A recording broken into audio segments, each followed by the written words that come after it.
My fiancé, whom the heroine met today, for the first time, was truly beautiful. He smiles sweetly and says he is very happy to meet her. He was so looking forward to it.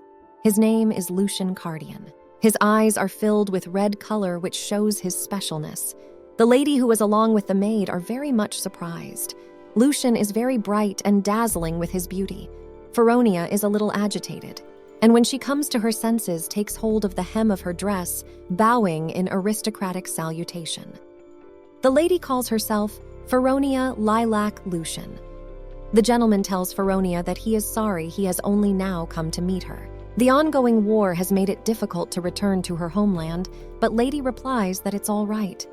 She tries to convince Lucian that everything really is all right.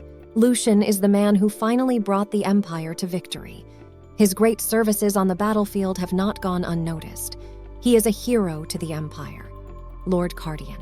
He is the man the Emperor recognized as Feronia's fiancé 2 years ago. The Lord was madly in love with the protagonist Estelle, and after rejecting his beloved, went mad while destroying half of the Empire. These are the minor main characters. The novel the protagonist is reading is called Saint Estelle. Apparently, saint isn't enough, so the main character has too much glamour. All the handsome men in the novel were speechless by her. The girl was so beautiful that no one could control themselves. Everyone wanted her, including Lucian Cardian, hero of the Empire. The girl, reading this story, does not understand why the man who cuts people into small pieces on the battlefield and conquered half of the Empire trembles at the sight of a saint. The secondary protagonist, Lucian, was very much to the girl's liking, and much more than the main character who was the crown prince. But for now, the story can be interrupted, because now the girl is in a very difficult situation. And to be more precise, the heroine got into the body of the very bride, which the minor protagonist, having lost his head, will kill with his own hands. Her name is Feronia Lilac. Lucian Cardian loved the saint since childhood, but could not bring himself to admit it, because he was born with red eyes. Since ancient times, it was believed that red eyes demons curse. Lucian was afraid to get close to people because he thought he was the scum that everyone feared. Lucian was knighted when he was young, and his accomplishments on the battlefield were unbelievable. He slaughtered his enemies and was ruthless. His strength, character, and courage were top-notch, but people still whispered behind his back. Evil tongues said Lucian borrowed his power from demons. A lot of people were afraid of him. After all, if a person is not like ordinary people, everyone around will make their own assumptions about his frightening power, which can sooner or later get out of control. Lucian knew about all the rumors that were going around about him, so he decided for himself forever that he would avoid the saint. Lucian thought that even admiring the saint would be a great sin for him. After all, Lucian considered himself a cursed person. Lucian put up with all the desires, especially the desire to get close and the saint. But when Lucian found out that the saint and the prince loved each other, all the feelings that Lucian had been holding back in himself came out. Lucian decided that he needed to express his feelings to the saint, whose name was Estelle. He went up to her and confessed his love to her. But no matter how sincerely Lucian expressed his feelings or how many tears he shed, Estelle didn't accept his love, because the girl had already given her heart to another man. It was a prince. Lucian was gripped by deep sadness and fierce jealousy, and when, to his surprise, demonic powers awakened in him because of the swelling emotions. Lucian lost his mind and killed anyone who got in his way and hurt him or insulted him. Lucian mercilessly killed everyone who stood in his way. Among them was his fiancée Feronia, who hid her contempt for him. At the moment of his death, Feronia was stunned that Lucian turned out to be a demon. She screamed and begged him to die. After all, such a terrible monster cannot live in the white world. But now that events had not yet taken such a deplorable turn, Feronia can look at this guy and realize that Lucian, he's a ticking bomb with a demon inside. Feronia looks at Lucian, yet realizes that although she wants to break the engagement immediately, it's impossible because the engagement was arranged by the Emperor himself.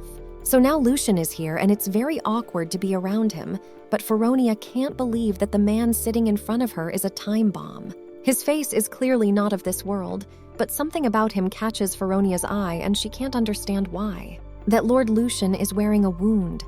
Lucian tried to hide it under his outer garments, but still, if Feronia has discovered it, there is nothing to be done about it. Lucian says it's a minor scratch and nothing to worry about, so he tells Theronius to ignore it. But Feronia doesn't understand because according to a story she read in a past life, Lucian could heal his wounds. Feronia ponders whether it would be possible to heal if such abilities were available or not. Still, Feronia realizes that such wounds should not be taken so lightly. Feronia recalls that her maid Annie had put a band-aid for the master in her purse. Feronia begins to rummage through her purse and finds the band-aid. She goes over to Lucian and starts healing his wound with the band-aid.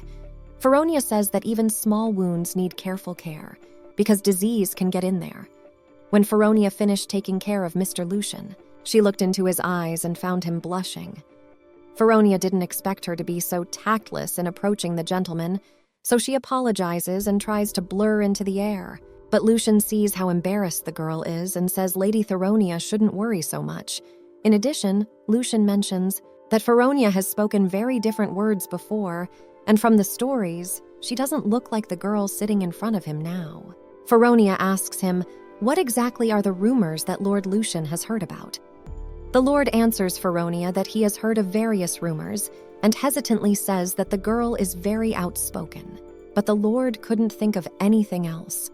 Feronia realizes that it is likely that Lucian has heard that the Marquis's daughter has a bad temper. Feronia realizes that if a past soul had been in her place in this body, she would be looking at Lucian with contempt. But now Feronia looks at him with a normal gaze.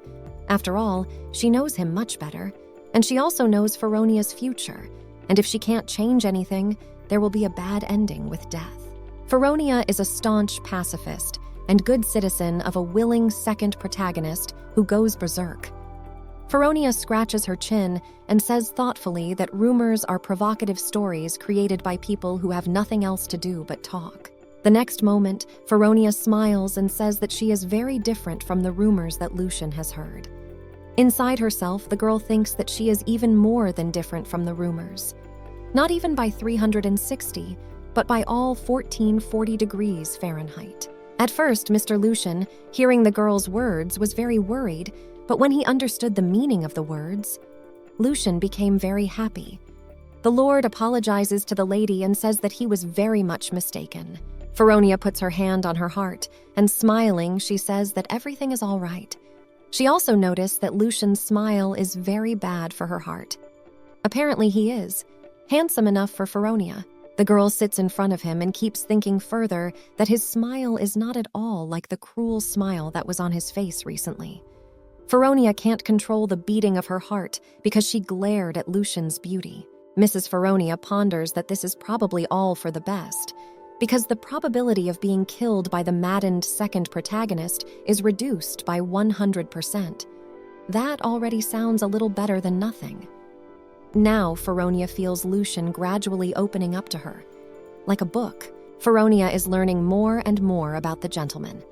With some time, the previous awkward atmosphere will disappear, and the conversation with Lucian continues much more casually, and when they are more or less relaxed, Feronia decides that she needs to get to the main business. Feronia asks the gentleman if he has heard, and the recent news. Lucian says he hasn't heard. He's curious to hear about it. Feronia slyly replies that in 2 weeks' time their engagement ceremony will be held at her house. The interesting fact is that it's been 2 years since their engagement, but the engagement ceremony hasn't been held. Because Lucian has been at war all this time, and as soon as victory was declared, Feronia's father set the date for the engagement ceremony.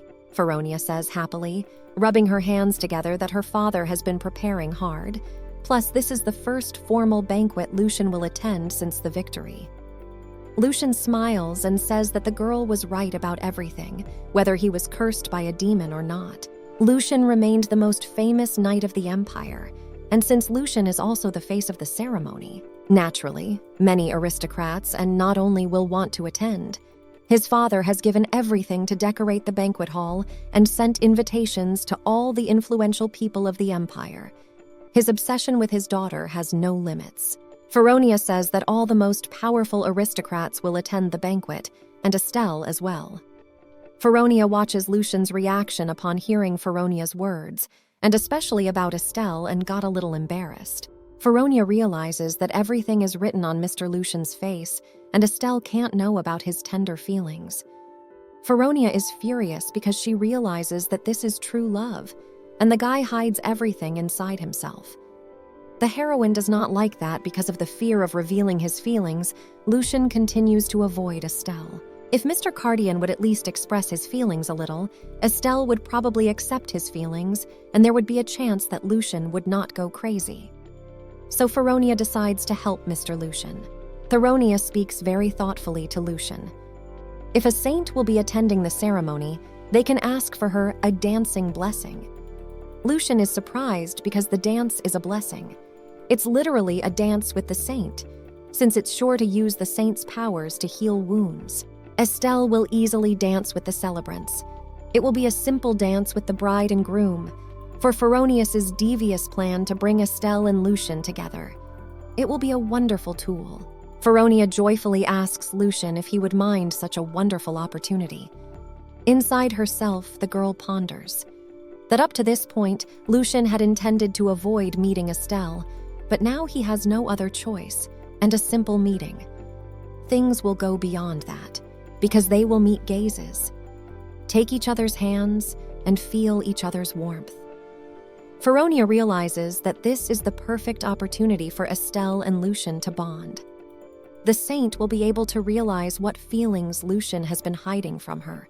If all goes well, a bond could develop between them, and whether it would change the original story. Feronia continues to stare at the shy Lucian and ponders further that if it doesn't change the story, then the girl can earn extra points of Lucian's disposition. That's just an awesome plan. Feronia hopes Lucian will take her bait, but Lucian tells the lady that it will be quite difficult. Feronia doesn't understand. Is the gentleman sure he wants to miss such a great opportunity? Feronia doesn't understand and asks Lucian why he chooses to do this. Although inside herself realizes that for Lucian, Saint is a very attractive girl, but she knows that the Lord will not admit this to anyone. Lucian shyly averts her eyes and admits that she can't dance. For Feronia, this comes as a real shock. She is shocked by this news, but sees Lucian look away ashamed. Feronia realizes that he wouldn't have been lying then. Feronia did not expect such a trick about Lucian's abilities. After all, this feature of Lucian was not mentioned in the original story. The prince who popped out of the fairy tale turned out to be a handsome man, but unfortunately he cannot dance. But Feronia continues her musings and thinks that this is probably logical enough. After all, he is an orphan, and since the age of 12, the boy has lived on the battlefield. Feronia realizes that Lucian rarely attended banquets, so he couldn't learn etiquette and dancing and all the other aristocratic things. Lucian says he is ashamed of Lady Feronia, but the girl doesn't understand why he became so sullen in a moment. Most likely, her hard-earned 0.01% disposition quickly evaporated. But suddenly, Feronia says that Lucian has nothing to apologize for. If there is something that a person is good at, there is always something that person can do badly. There are no equal people. Lucian is good in battles there. He also uses in his own way the dance of death, with which he destroys all enemies. Feronia tries to comfort Lucian and says that Lucian is not that good at dancing, but he has his advantages. The next moment, Feronia realizes that she is talking a little bit and is quite frankly talking nonsense. After a while, a bright thought finally comes to the girl, and she comes up with something. She is going to teach the art of dancing to Mr. Lucian. After all, they have to dance at the ceremony anyway, and to start looking for a dance teacher now is a bit inappropriate. Lucian doesn't understand what exactly she's talking about right now. Feronia thinks to herself that they will move together in this direction until Lucian's feelings change. That's genius. Feronia smiles sweetly and puts her hand over her heart. Feronia says that Lucian is not so rude as to refuse her dance lessons, for it is his fiancé's sincere intention. After the first meeting between Feronia and Lucian, the father goes out to meet his daughter and asks her, "How was their first meeting?" For the father realizes how awkward the first time is, and he understands his daughter perfectly. Because when he was young and met her mom, it was exactly the same. Because of the awkwardness and the clumsy atmosphere, there was a constant dryness in the father's mouth. The father drank 5 cups of tea, and looking at the it was her mother who asked if he was sick. Her father laughs and says perhaps Feronia's mother thought that if the groom was sick, then it was worth breaking off the engagement. Her father, Marquis Lilac, is a rare chatterbox, but she's not going to stand still and listen to his speeches. Feronia tells her father that everything is perfectly all right, and she wants to go to her resting place to rest. But the father floods his daughter with more questions and asks if Lucian is okay and if he is healthy and not injured anywhere. After all, it doesn't matter how brave a knight is, because when one spends so much time on the battlefield, there can always be some injuries. Feronia says that she is tired, so hurry up and go to her room. When the girl was leaving, her father told her that she should not forget her task for the sake of her family. Feronia must get Lord Lucian. The daughter thinks to herself that this is utterly ridiculous. The business of the Marquis of Lilac's family is bankrupt. It's a meager remnant. And Lucian is the hero of the empire, with a bright future who enjoys the emperor's favor. So Feronia is betrothed to a man she despised. The problem is that even after the betrothal, Feronia didn't hide her contempt for Lucian, and her father was constantly nervous because of it. He was afraid that Lucian would get fed up with it and break the betrothal to his arrogant daughter who disobeyed her father's orders. But now Feronia realizes that her father needn't worry this time, because before Lucian breaks off their engagement, it's Feronia who'll do it. She's finally got her plan all worked out, and Lucian won't want to marry a girl to whom he's been forcibly betrothed, so his relationship with Estelle must be nurtured. Feronia asks her maid Annie to fetch some writing utensils. Annie immediately follows her mistress's orders and quickly brings everything she needs. Feronia thinks about how to properly write a letter for Estelle in which Feronia asks her to dance a blessing dance with the betrothed. How to word this request correctly, but after all, Estelle is an acquaintance of Lucian's. Maybe at least with this reason she'll dry them up. Feronia decides that she needs to go to Lucian and writes him a letter that she will arrive tomorrow for a visit to the mansion. At the end, she writes that it is a letter from those wishing to dance with him to his fiancée, Feronia. But the next moment, he thinks it sounds like she's emphasizing that she's his fiancée. So Feronia throws away this letter and writes a new one, where at the end she writes that the letter is from his girlfriend, Feronia, who wants to dance with him. This kind of letter is more to the girl's liking, and she decides it is okay to send it off. She gives the letter to Annie and asks the maid to make sure that the letter arrives today. After all, everything must be done before it is too late. Feronia falls asleep sitting on a chair at her desk. When morning comes, she opens her eyes and prepares for a visit to Mr. Lucian's mansion. Well now, Mr. Lucian arrives in the capital city and resides in a temporary mansion. While his vast lands that were gifted by the emperor to honor Lucian's victory in the war far to the north. Feronia sees this beautiful mansion and realizes that Lucian is favored by the emperor himself. Very expensive all around. Feronia reflects that for a while her fate was going in a rather bad direction, but still she is the daughter of a high-ranking marquis. Also a real beauty the world has never seen. Lucian was very pleased to see Lady Feronia come to visit him. Feronia thinks to herself that she thought she would be met by the butler, so the girl was careless. She is surprised because the atmosphere around Mr. Lucian is not the same as it was when they first met. Feronia sees this real handsome man. She's already very weak in front of second protagonists, and even more so in front of handsome men, but Lucian has wounded her heart very deeply. Lucian sees the girl's confusion, so he says that he is not really used to wearing suits. After all, they constrict movement. But if Feronia is uncomfortable, he can go and change. Feronia smiles and says that everything is fine and under control. It's just that at one point she thought she was going to get a nosebleed. Lucian doesn't understand what kind of illness Feronia is talking about because he hasn't heard that people have nosebleeds for no reason. Mrs. Feronia continues talking and says that she likes the way the gentleman looks now.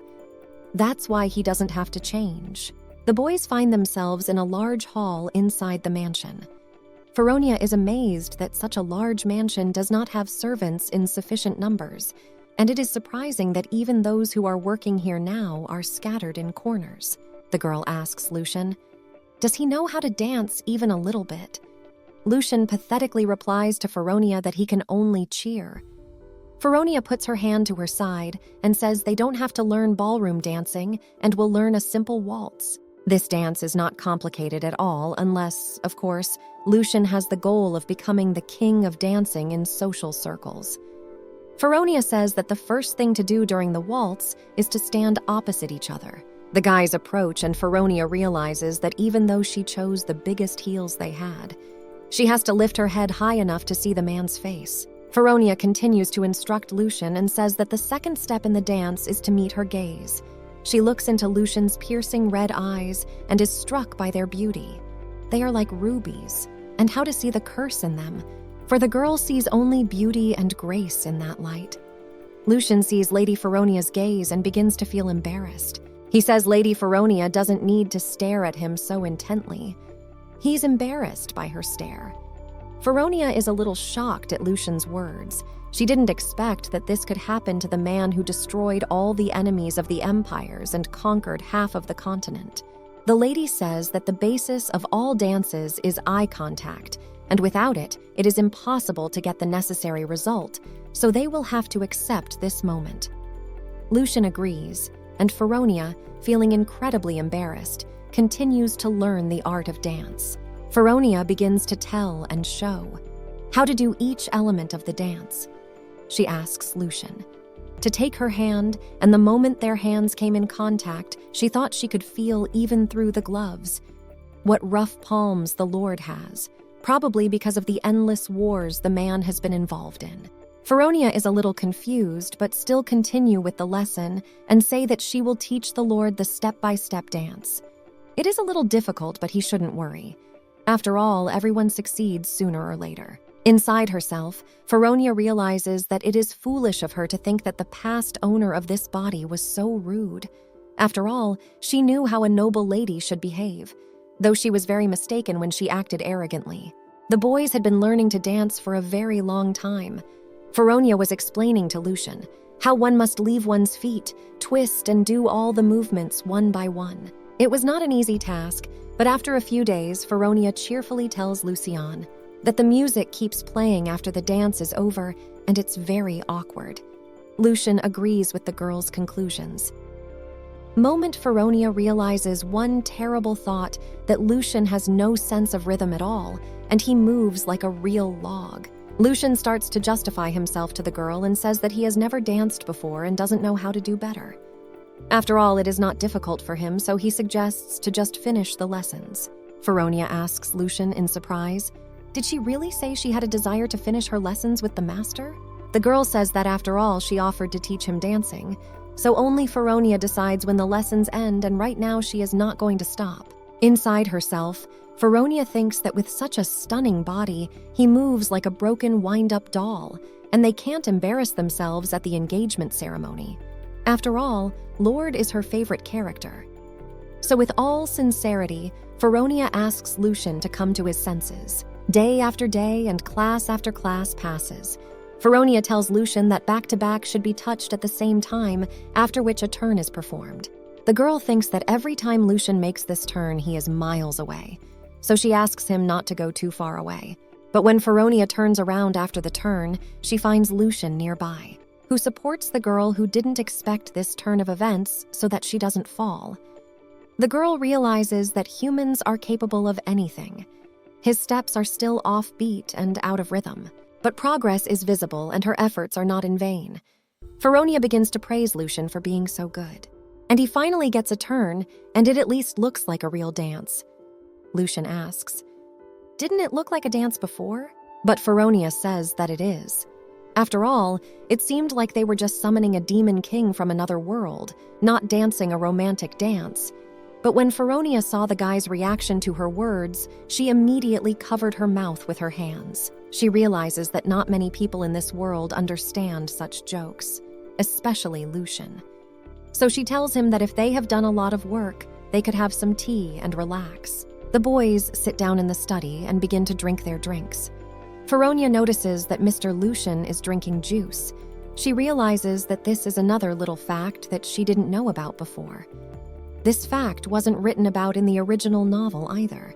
Lucian says if he can ask Lady Feronia a question. Lady Feronia lets him, and he asks, a little confusedly, crossing his fingers, "Why is Feronia so diligent in helping him learn to dance?" And the girl answers. After all, they are bride and groom, and Feronia is not going to listen to people who will say her fiancé is a terrible dancer. The next moment, Feronia thinks that those words sounded rather trite, and she tries to make amends and tell Lucian further that he must understand her correctly. After all, she didn't mean to say that she was ashamed of Lucian. Mr. Lucian smiles and says that he understands, for Lady Feronia is his friend. Feronia realizes that it is now that Lucian remembered the letter she sent him when she decided to pay him a visit the first time. Lucian says that Lady Feronia is the second person to say such a thing to him, so this letter is extremely important to him. Feronia asks, "Who was the first person to call the Lord that?" And Lucian replies that it was Lady Saint. Feronia says that it was the Lady Saint, after all, who brought Mr. Lucian to the capital and helped him become a knight. Lucian replies that Feronia is correct. The girl realizes that there would be no need to ask this, so that she knows it all perfectly well. The saint rescued people from slums all over the empire, and she brought Lucian, who lived like a beast, to the countryside. If Estelle had not done so, the boy would very likely have died in the slums of the big city. Under Estelle's patronage, Lucian saw the world for the first time truly, and learned to speak, write, wield a sword, and communicate with people. Quite. Naturally, Lucian began to have warm feelings for such a dear person that helped him in everything in his life. Feronia tries to throw another hook and tells Mr. Lucian that if she were in his place, she would not think long and fall in love with a saint. After all, this is the man who saved him from hell, and she would profess her love for the saint every time she saw her. Lucian is a little confused, but replies that Feronia must be joking. After all, if a hateful man like Lucian confessed his love, any man would run away without looking back, much less a saint. Feronia thinks a little and says she doubts, and a bad outcome can only be if the saint has eccentric tastes. She asks Lucian, "Does anyone here really think that Estelle would really be bad for him if he confessed his feelings to her?" A sly smile appears on her face. At some point, Feronia realizes that her father's genetics must have passed on, and she's talking a bit. In a moment of weakness, the girl utters the phrase, "You can go crazy," and Lucian asks her what it means. Feronia has to hide that she is from another world, where such phrases are often uttered, and begins to lie to her master. That Lucian has spent a great deal of time in the war, and does not know that this phrase is now very popular among the ladies. It is used to express admiration in a positive sense. Lucian says that he was not aware of such peculiarities of the modern world. Feronia wanted to say that no one would be offended if Mr. Lucian would confess his feelings, so she asks him not to run away. Lucian is a little embarrassed and smiles. He tells Lady Feronia that she's right. Feronia thinks to herself that she realizes this perfectly well. After all, she is a great person and would change the history of the world to save her own life and the lives of millions of people who could die at the hands of a madman. Who could die at the hands of the mad demon that lives inside the body of the man sitting in front of her, who is ashamed of his feelings. The next day, Feronia arrives at Lucian's palace a little early and sees a butler who asks her to go to the guest room. Feronia recognizes the man. His name is Paul.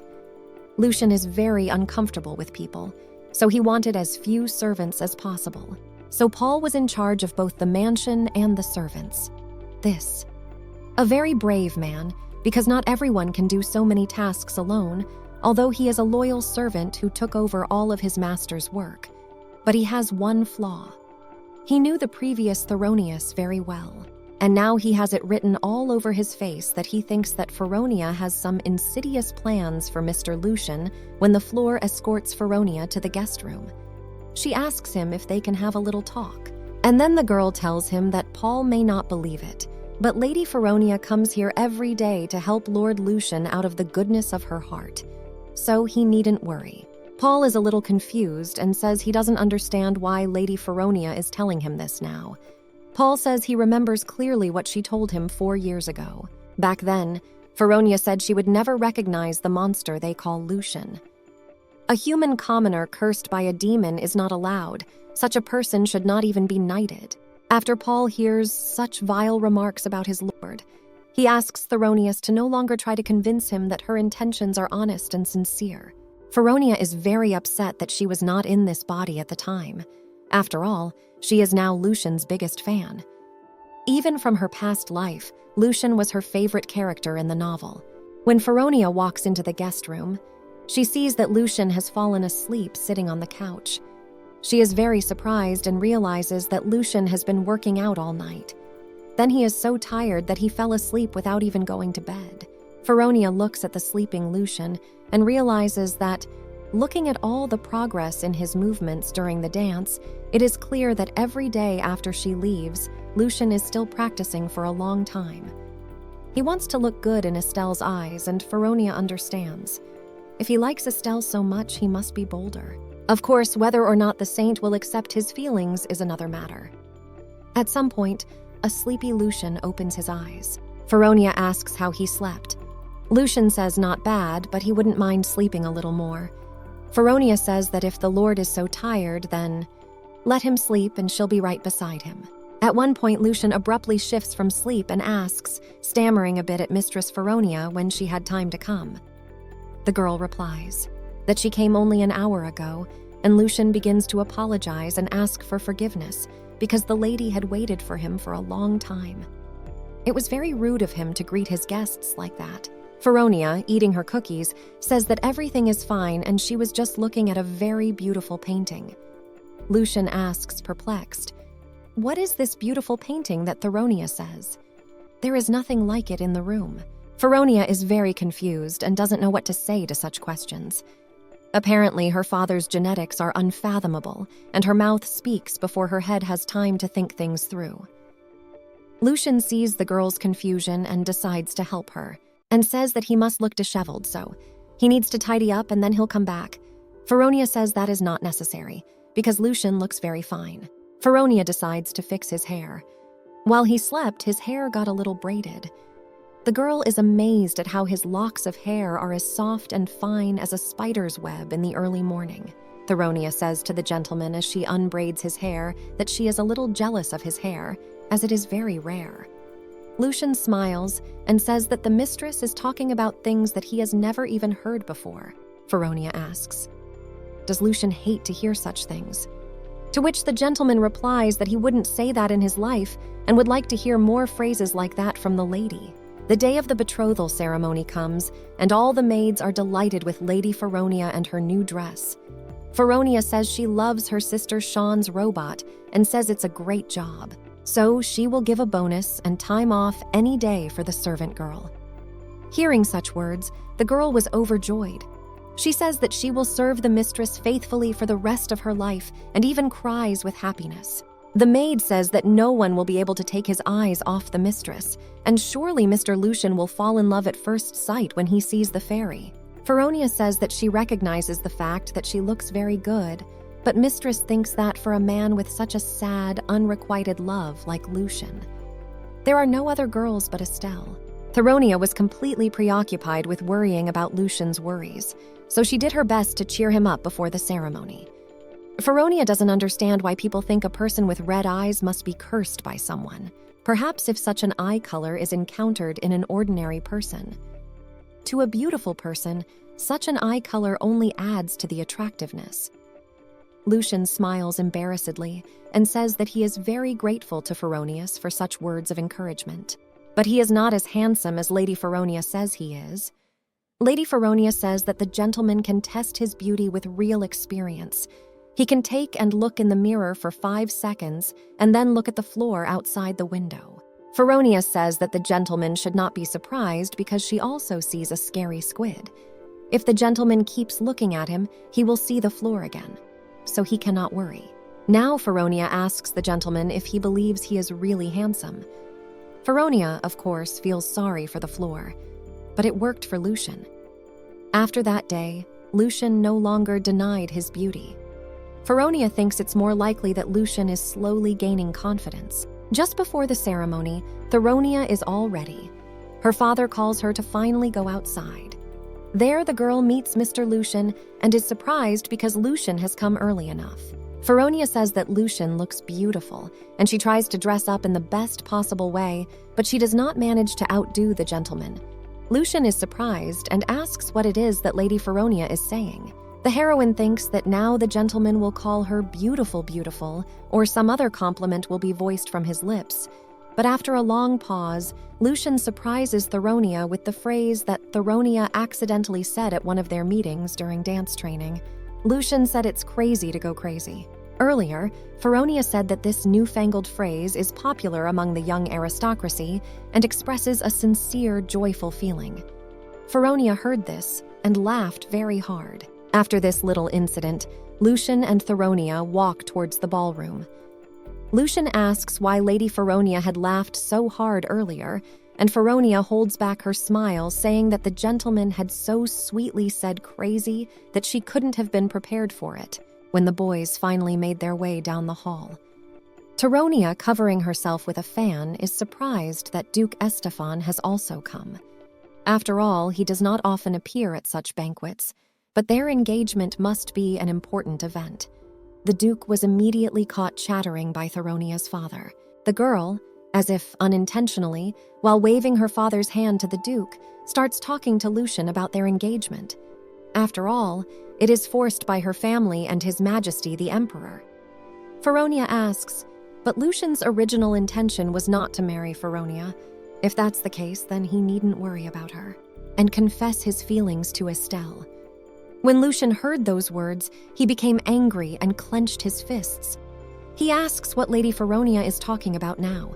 The lady goes on to say that all she wants to say is that she doesn't want Lucian to think about her feelings, but to do what his heart tells him to do. And even if a woman shows up during the ceremony with a child in her arms and says he's Mr. Lucian, Feronia will not be stubborn and will understand the Lord's feelings.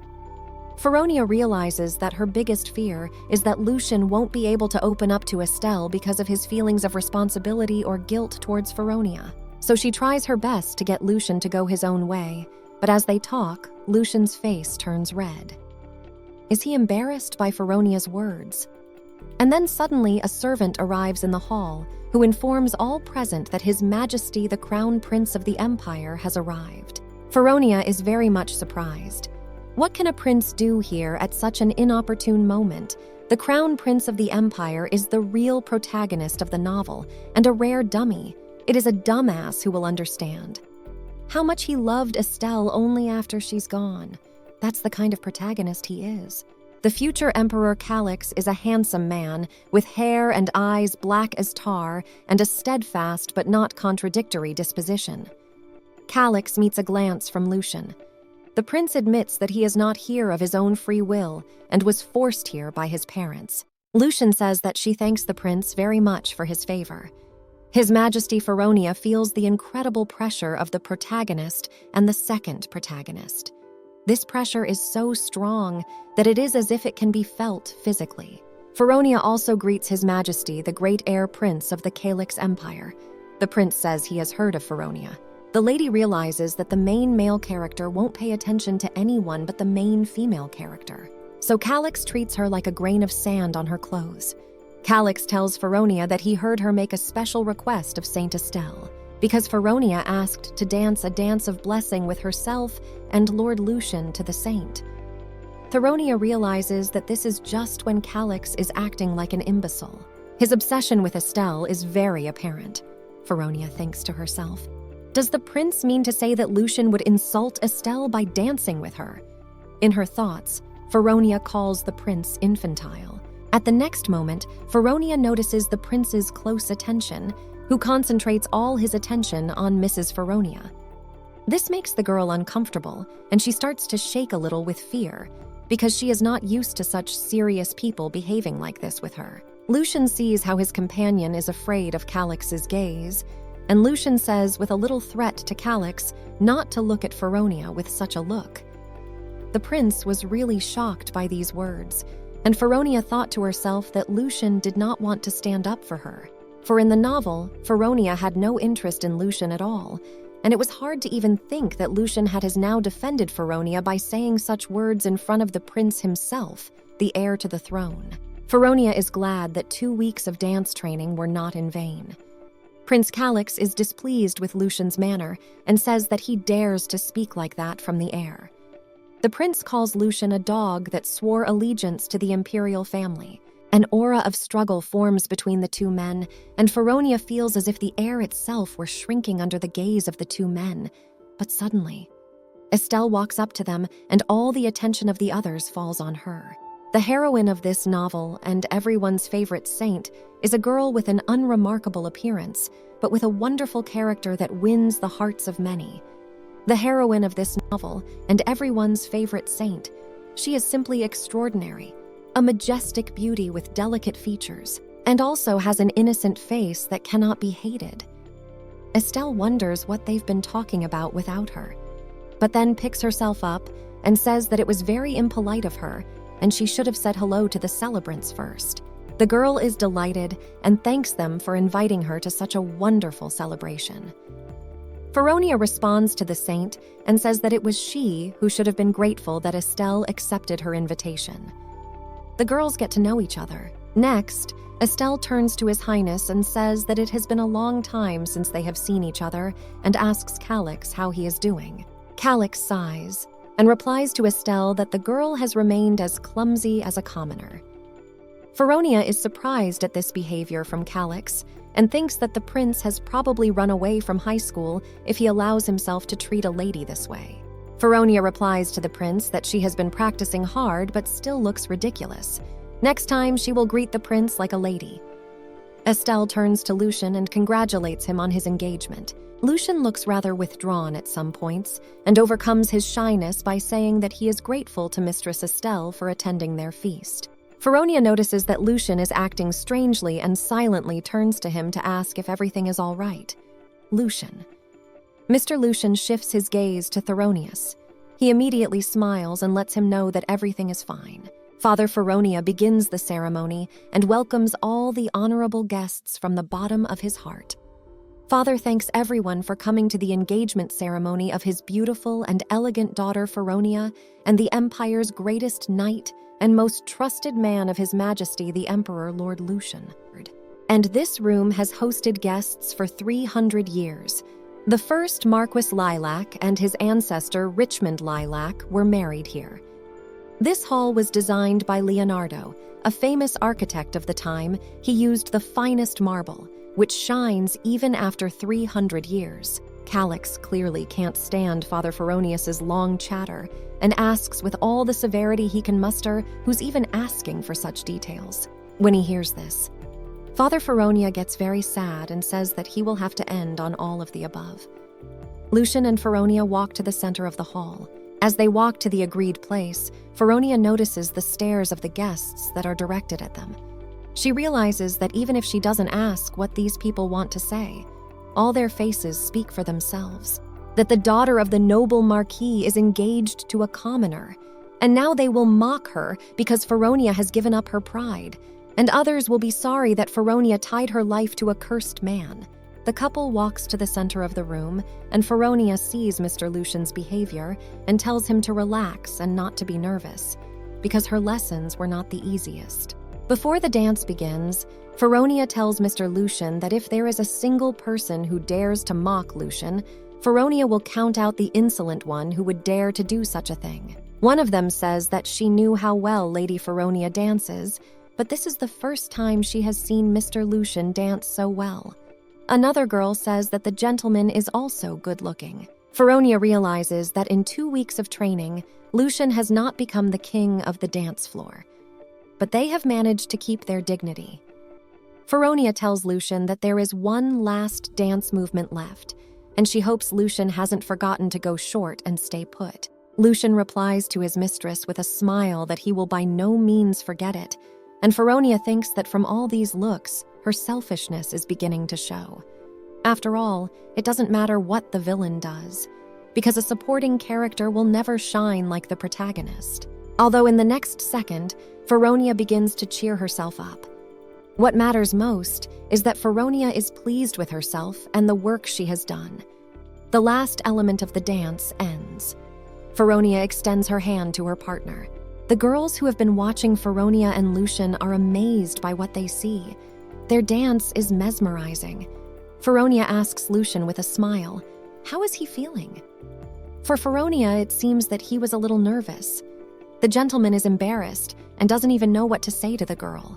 Feronia reminds Lucian that there is still a bow left at the end of the dance, and they perform the last movements together. They are applauded by the audience. The father is particularly pleased, and in a burst of joy, he couldn't contain his chatter again. He says they're a wonderful couple, and in fact, on Feronia's birthday, the fortune teller who gave her the name said a very wise thing, that Feronia would save the Empire from crisis. And didn't Mr. Lucian save the Empire in this long war? That's what a couple bound by heaven means. Feronia can't stand her father's chatter anymore and asks him to stop talking nonsense. Turning around to Lucian, Feronia happily asks if the gentleman enjoyed the dance. Lucian replies to the mistress that thanks to Theronius, the dance came out. Simply excellent, but the girl asks him not to flatter her. One of the girls asks when they learned to dance so well.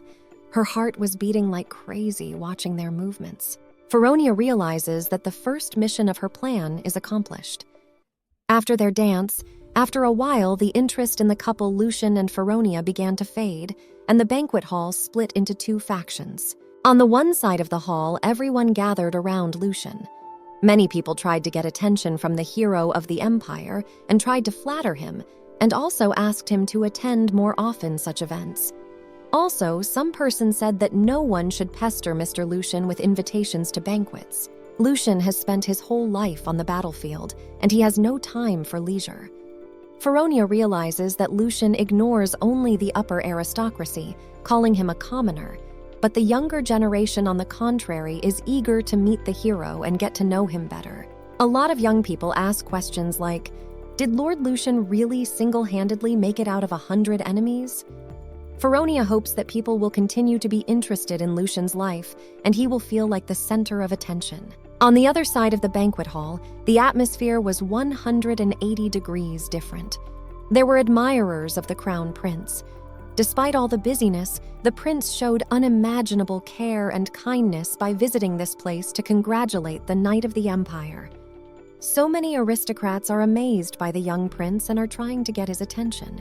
Feronia hears them talking and realizes that if it were not for Estelle, who attended the event, the prince would not have come to the event, but would not have stayed for a single second if he had even decided to come. Feronia realizes that the prince has warm feelings for Estelle, but the prince continues to deny his feelings and pretend as if he came here on his parents' orders. The prince glares at all the people around him who are standing near Estelle, while Feronia sees Lucian's behavior, who tries to hide his feelings as long as possible. To hide his feelings for Estelle for as long as possible. Feronia believes that Lucian must overcome this fear sooner or later, or else things will turn out rather sadly in the history of the Empire. Suddenly, Feronia hears the gossiping ladies behind her. They're discussing how Estelle has come to such a gala and only wore a drab dress. Doesn't the saint know how to attend a nobleman's engagement ceremony? Another lady replies that she can't understand what she's got in mind for these commoners. The ladies ask Feronius if she agrees with their conclusions, but Therone says she can't agree with them at all.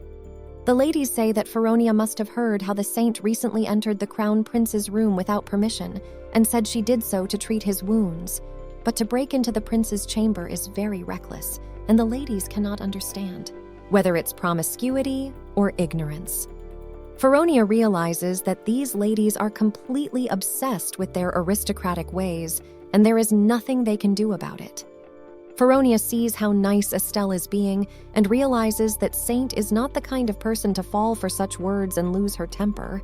And the problem is not Estelle at all, but the infantilization of the protagonist and the secondary protagonist, who can go crazy at any moment. Feronia realizes that she needs to calm down now, and despite the fact that she has been acting rather lighthearted unlike the original, Feronia is still alive and not dead. She needs to solidify her position and become even stronger in society as soon as possible, and that needs to be done as soon as possible, and done faster than she bought tickets to an idol concert in Korea in that life. Feronia says that she thinks Lady Estelle is a real noble lady and that she is a great lady. After all, Feronia heard that His Highness is not the kind of person who would tell you that he is not feeling well, and went to rest His Highness to cure him. Feronia says Estelle has a generous heart, and she wasn't even afraid of the guards' threats, so she showed real courage of character. She is the saint of all saints and understands best how to help the people that are around her. Feronia realizes that she has never been before, so grateful that she has the blood of Father Chatterton flowing in her. The ladies who heard such stories from Feronia silently walked away. Feronia thinks that she didn't have to leave so easily. And then why did she have to try so hard? The next moment, Feronia approaches Lady Estelle and asks her to ask her for the dance blessing the girl wrote to the saint about in a letter. Feronia realizes inside herself that she has nothing to fear as long as she is near the protagonist. The girls stand opposite each other, and Feronia says that she is taller. Therefore, she will lead the dance. Watching Estelle, the mistress realizes that she is a real cutie. It doesn't matter how terrible the villain is in the story, because how can you say such things to such a wonderful heroine? Feronia asks Estelle if what she said offended those ladies, but Estelle tries to convince Feronia that it's all right. It's not the first time she's heard such things. Feronia realizes that Estelle has been through all sorts of hardships like any main character. She's been persecuted, scorned, misunderstood, and conspired against just because she's a commoner by birth. And yet she has to put up with everything fate throws at Estelle's feet because she's a saint. At this point, Feronia looks into Estelle's eyes and says that even if she has to listen to such things all the time, it doesn't mean she shouldn't be offended and put up with such attitudes just because she's kind. Estelle is a little shocked at Mrs. Feronia's words and doesn't even know what to say to such a thing. Feronia continues to say that such behavior of others hurts, and the girl begins to feel more and more anger towards the offenders. Therefore, in such situations, Feronia does not tolerate such things and gets rid of everything that annoys her. Estelle smiles with her charming face and says that Mrs. Feronia is the first to say such things to her. Feronia is surprised because it is not the first time she has heard this phrase, and recently Lucian said the same thing. When the ladies have finished dancing, Feronia says that there is one more person left to do the blessing dance with. Estelle says that Feronia is correct and let Lord Lucian hurry up and do the dance. Lucian was clearly very much embarrassed and would have been his will. He would have long ago refused to go to the dance from Lady Estelle, whom he secretly loves, but under the influence of Feronia, who for 2 weeks tried to instill in the Lord that he should be more decisive. And at this moment, Feronia did not fail the Lord, and with all possible anger and rudeness as if to command him to, Lucian to go and fulfill his duties. Estelle and Lucian stand together, and Feronia leaves them alone. She watches Estelle and Lucian stand opposite each other and realizes how a father feels when he gives his daughter in marriage. The couple looks very harmonious. But suddenly, Estelle and Lucian's dance is interrupted by Prince Calix, who behaves like a runaway schoolboy. Feronia doesn't understand what he can do there now, Prince, and interfere with the dance blessing. The prince grabs the hand of Estelle, who didn't even expect this behavior of the prince. But Lucian won't look at all from the sidelines and grabs the prince's hand. The prince looks at the insolent lord and asks how dare he grab his hand. Lucian in turn replies to the prince that he will take his punishment later and now asks him to let go of Lady Estelle's hand. The prince cannot stand Lucian's insolence and raises his voice. A quarrel begins. Feronia thinks to herself that she should somehow take this into account in the past so that a similar situation does not happen. After all, this jealous prince could intervene at any moment. Feronia blames herself for being so careless, but Estelle intervenes and says that she is fine and asks Lucian to let go of the prince's hand. Lucian has no choice but to obey Mistress Estelle's request, although at first he is very surprised. Feronia sees all the events that are happening in the center of the hall. She can't understand if it's true. It can't just end like this. The The prince takes Mistress Estelle away, and Lucian is left alone. Feronia decides that it can't be left to chance. Lucian has been looking forward to this dance, and perhaps Feronia can speak to Estelle in time for the girl to stay a little while and do the dance of blessing at the end of the day. For Estelle cherishes Lucian, and she gave him a very kind look when Lucian stood opposite her as the dance began. But when Feronia reached the prince's carriage where he had taken Estelle, she ran into trouble in the form of several guards who had received orders from the prince not to let anyone near the carriage. Feronia tried to use her evil reputation, for all the Empire knows her name as Feronia, who has a bad temper. But even though Feronia tried to use her evil past, she failed. Feronia saw the prince leading Estelle into the carriage. They drove off, and a disappointed Feronia fell to her knees. Had she put so much effort into training to make Lucian dance differently than a broken doll? To top it all off, Lucian had slept very poorly, and his face had taken on a series of shades. Suddenly, Lucian comes to Feronia and sits on his knees in front of her.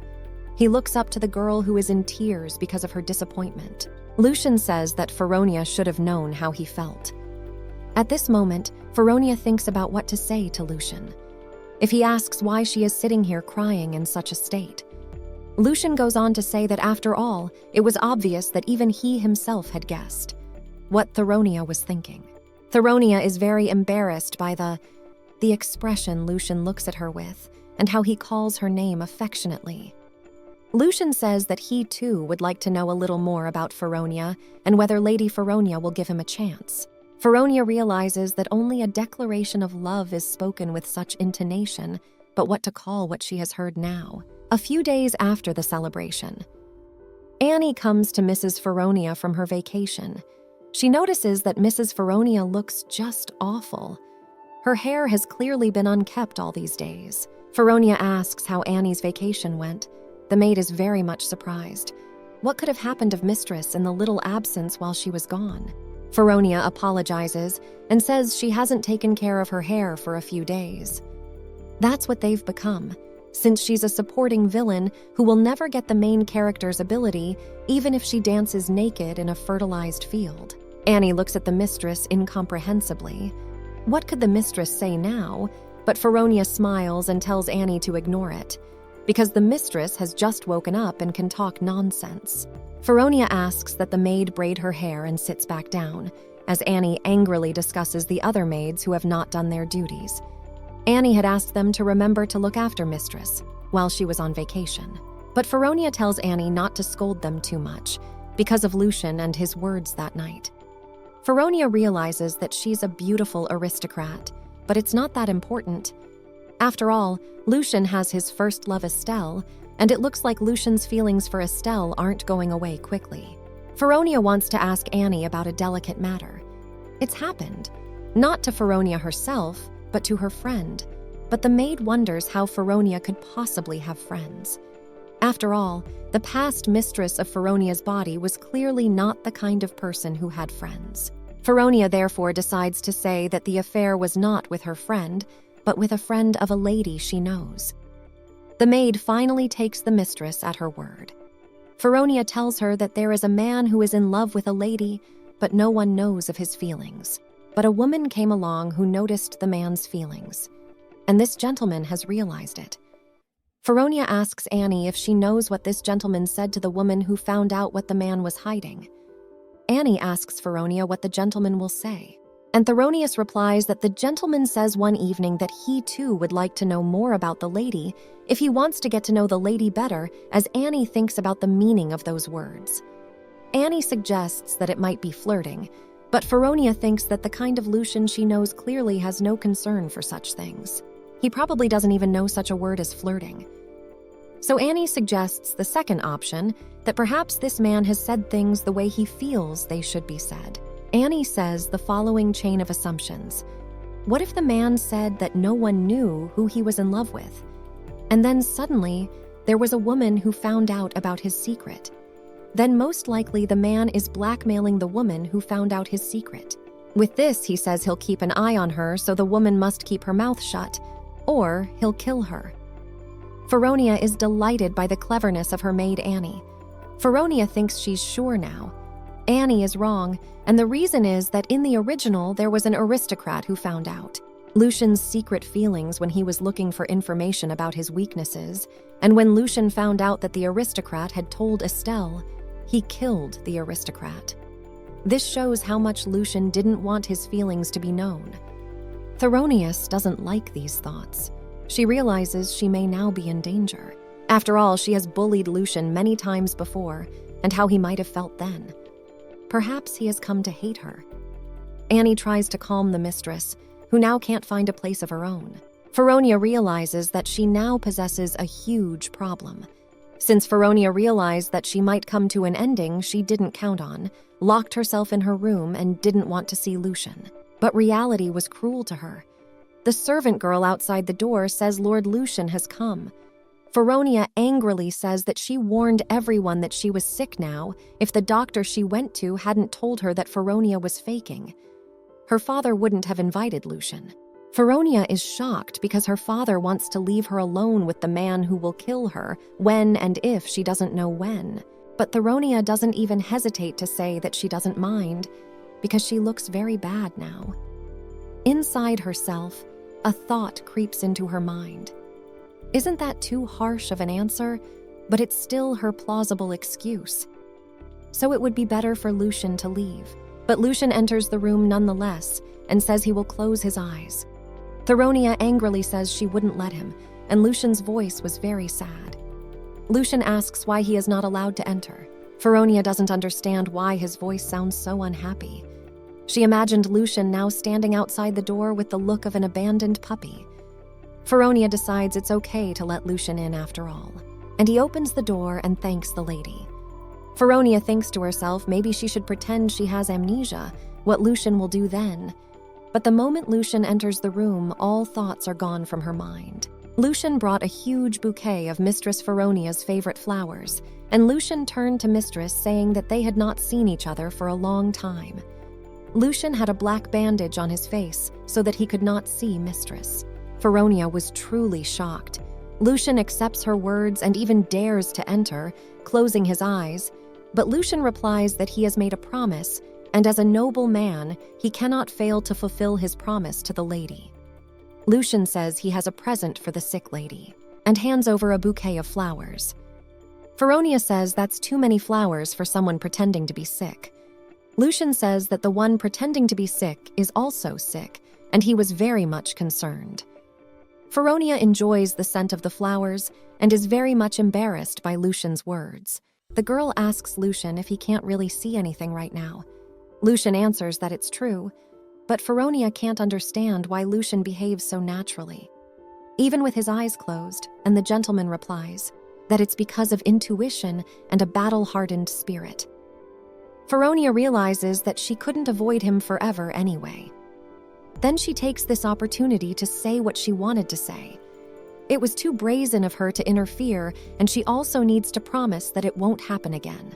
When Feronia tried to say a word expecting a less than pleasant conversation to begin, Lucian interrupts her and says that Feronia was most likely avoiding him because of the words Lucian said that day. Lucian, it seems that those words didn't sit well with Mistress Feronia. Lucian then took Mrs. Feronia's hand on her crying face and said that he too would like to know more about Feronia. Lucian should have put himself in Feronia's shoes before saying such a thing. Lucian's hand chickens a little and he says that he apologizes to Lady Feronia. After all, if anyone hears such words from Lucian, he will certainly not like what he hears. But Feronia interrupts Lady Lucian and says that won't happen because Lucian is amazing. Feronia says she's said it before and she can say it again. There's no woman who doesn't like a handsome man. And Lord Lucian is a handsome man, and the same goes for the words he said that night. Lucian has to convince himself that he's normal, and Feronia wants to prove it to him. Lucian asks, then why didn't Feronia want to see him? And these words make Mrs. Feronia truly agitated. The girl says that they are already engaged, and she was surprised to hear such words. After all, Lucian has no reason to know each other, but Lucian answers Mistress Feronia that there are always reasons, and he says that they were betrothed without their knowledge and consent. It was done for the sake of the relationship between His Majesty the Emperor and the Marquis of Lilac. Lucian wants them to have a more sincere relationship between them. That's why he wants to know more about Mrs. Feronia. Feronia says that wouldn't coming here to see her, wouldn't it help Lucian to know more about Mrs. Feronia? Feronia asks Lucian what if he had seen something unpleasant and didn't want to marry Theronius. Would the gentleman then be able to break the engagement? Lucian replies that it certainly could have been done. At that moment, Feronia realizes, if everything goes as it should, she has a chance to survive. Lucian asks Lady Feronia while removing the bandage, which will allow Feronia to ask again if Lucian can get to know Feronia better. Sometime later, Lady Feronia and Mr. Lucian are talking together in the garden. Lucian asks what it is that Feronia likes. Perhaps it is beautiful and sparkling things. Feronia replies that she likes main characters who are unreservedly cruel to supporting villains. Lucian doesn't understand what Feronia could say, and the girl tries to justify herself by saying that she often talks nonsense and let Lord Lucian pay no attention. To this, Lucian writes down every word the girl says. Feronia continues to drink tea and is not in a good mood because she could not even think that Lucian would mean such behavior when he said that he wanted to know about her better. Mistress is asking Lucian now, is he really sure that he can really get to know her better with these surveys? Lucian replies that yes. To some extent, it is indeed possible. Feronia replies that fortunately, she can agree with Lord Lucian on that. Feronia suggests that they finish with the silly interviews and try a joint activity. Feronia says that she has one hobby that they could do together. Feronia took Lucian to a clothing store, and now she will dress him up to her taste. The mistress decides that it is okay to indulge a little of her fantasy, since such simple black suits are in fashion in social circles this season. Lucian says that Feronia said she likes things pretty and sparkly, but this suit is not like that at all. Feronia is amazed. How cute Lucian looks in that pretty black suit, and says that the black suit goes very much with Lucian's face. Feronia would even say that Lucian looks like an amiable gentleman with a spirit of delicate beauty. Feronia also says that she liked the light blue linen shirt they tried on. The color of the shirt and the blue scarf matched Lucian's white skin perfectly, and the riding suit was also fantastic. After all, such clothes are created for people with a perfect figure.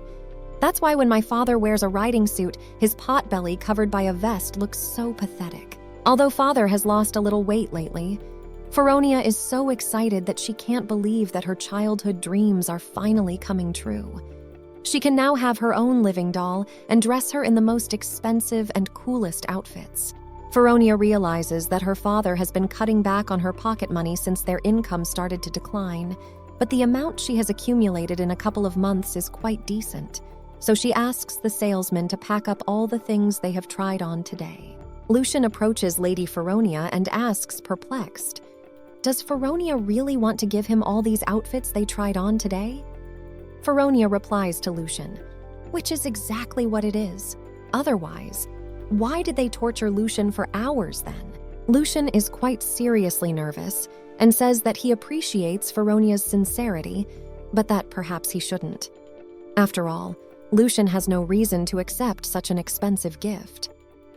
Feronia thinks for a bit, how to phrase her thoughts properly, and finally says that she likes to give beautiful people clothes that suit her taste. It can be called the joy of life. Lucian tries somehow to change Feronia's mind, but immediately the girl turns on her ability to be nice, and Lucian has to give in. When they get outside, Lucian tells Feronius that everything has happened. Very unexpected. He couldn't even thank Lady Feronia well, so he's very grateful to her. Feronia asks Lucian as a thank you if he will fulfill one more of her requests, if it is not impertinent on her part. Feronia says that when the Lord wants to meet with her, she asks him to please come in the clothes that Feronia gave him, for she wants to see him in those costumes again. Lucian agrees. From embarrassment, Feronia sees Lord Lucian's face and is struck by how sweet he is. Feronia thinks to herself that if she tells Lucian that she wants to see him in new clothes to take them off his body, how will he react then? And what kind of face will he make at that moment?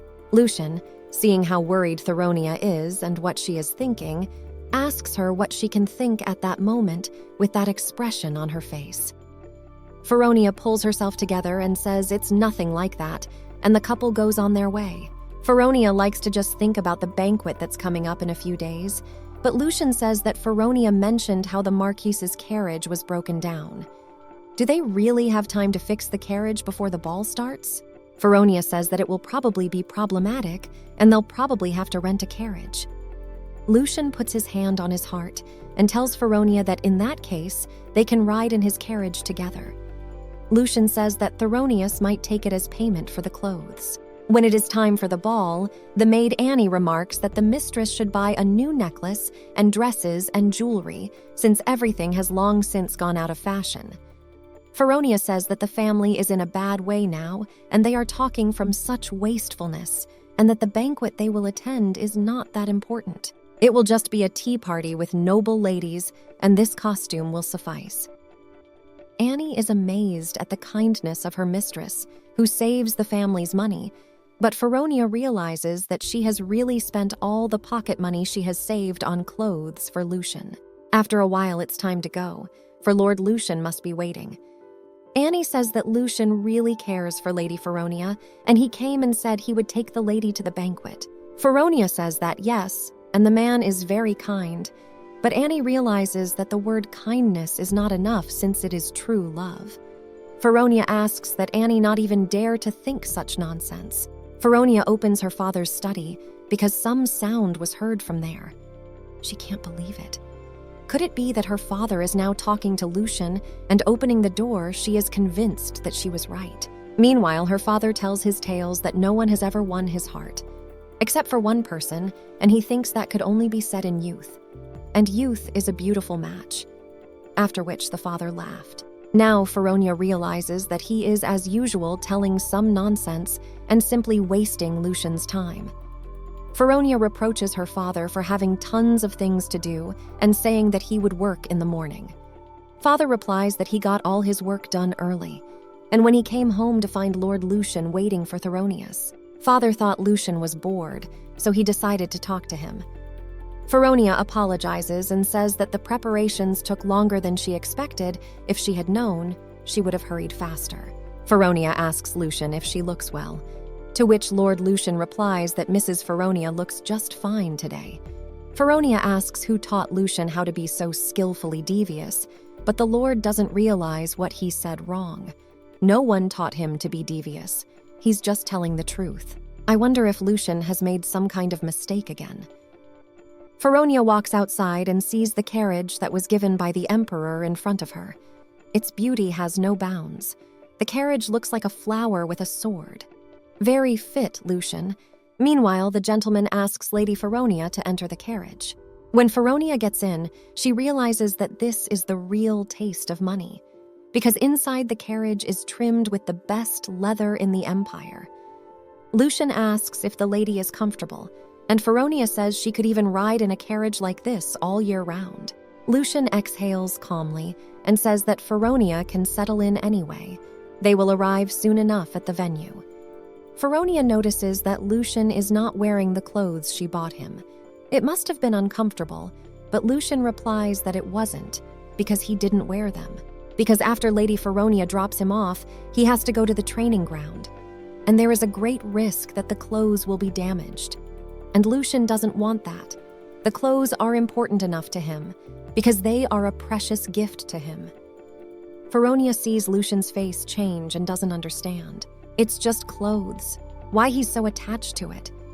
Feronia says that if that's the case, she will look forward to the next meeting to finally see Lucian in his beautiful clothes. Feronia thanks Lucian for giving her a ride. Otherwise, she would have been extremely uncomfortable in the rented carriage. Feronia says they can see each other later and smiles sweetly. Lucian is at that moment. Walks over to her and corrects the girl's hairpin. Lucian says that it was a little off, so he had to fix it. Feronia doesn't understand why her heart is pounding over such insignificant things. She was very embarrassed when the gentleman touched her. Lucian wishes Feronia a good time, and he will gladly drive up in time to pick up Feronia. When Feronia entered the ballroom, she saw how coldly the ladies around her were treating her. Feronia can't understand why they're in such a bad mood. A trio of aristocrats come up to Feronia, and one of them says that a lady who's a commoner is more important than aristocrats do in a place like this.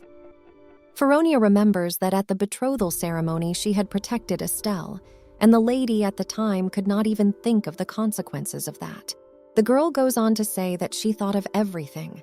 Why had Feronia changed her behavior so suddenly, and looking at her today, she seemed to realize that the Marquis had been having financial problems lately. Apparently, that has become the problem. How desperate is Feronia to get help from Estelle? The aristocrat goes on to say that she now finally understands. After all, the saint will help the unfortunate Feronia. Mistress Feronia looks at these girls and doesn't understand how they can be so nasty. A thought pops into her head. Perhaps she should swoop down on the girl and grab her by the hair, but that would probably be unnecessary. After all, Feronia should be patient. Feronia realizes that since the author has planned the story this way, there's nothing to be done, but there's still something wrong with these noble women. Feronia realizes that the real Feronia would sit safely at the center table, and then the fiercest battle would begin there. But Feronia doesn't want that today. Why all the fighting in the first place, instead of at each other's throats? It's better to take care of each other. If Feronia sits quiet as a mouse, they'll forget everything. But then, Feronia hears it. As one of the gossip girls deliberately raises her voice to be heard by as many people as possible. The girl says that Lady Feronia came here in Lord Lucian's carriage, and they both seemed quite friendly. The girl goes on to say that not too long ago, this knight was just an ordinary commoner and nobody cared about him, but the emperor for some reason protected him and ended up helping him become a higher man. If it wasn't for His Majesty the Emperor, this mere man would have never been able to achieve anything. Another girl says that the emperor is very wise. For the same reason, he keeps a saint near him.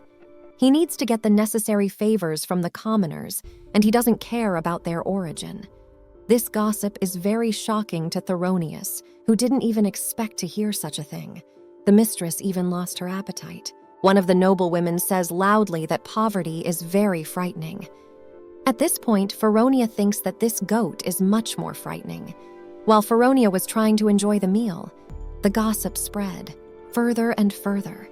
Some of the aristocrats remarked that after the victory, the emperor gave Lucian a huge bonus, and rumor has it that all the money went to Estelle's charity. Another girl remarked that they all think the saint bewitches men. She says that everyone remembers Lady Feronia's engagement ceremony. His Highness the Crown Prince grabbed Estelle by the arms and led her away, and Lord Lucian, who doesn't speak to other people, was always fiddling with her. Besides, it's common knowledge that His Majesty the Emperor has a thing for Estelle. Come to think of it, her elder brother also keeps his eyes on the saint whenever he meets her. Another noblewoman remarks that does her elder brother, does the same thing as her younger brother, Feronia. Listening to these conversations realizes that all this is because Estelle has a great ability called being a protagonist. And a protagonist always attracts a crowd.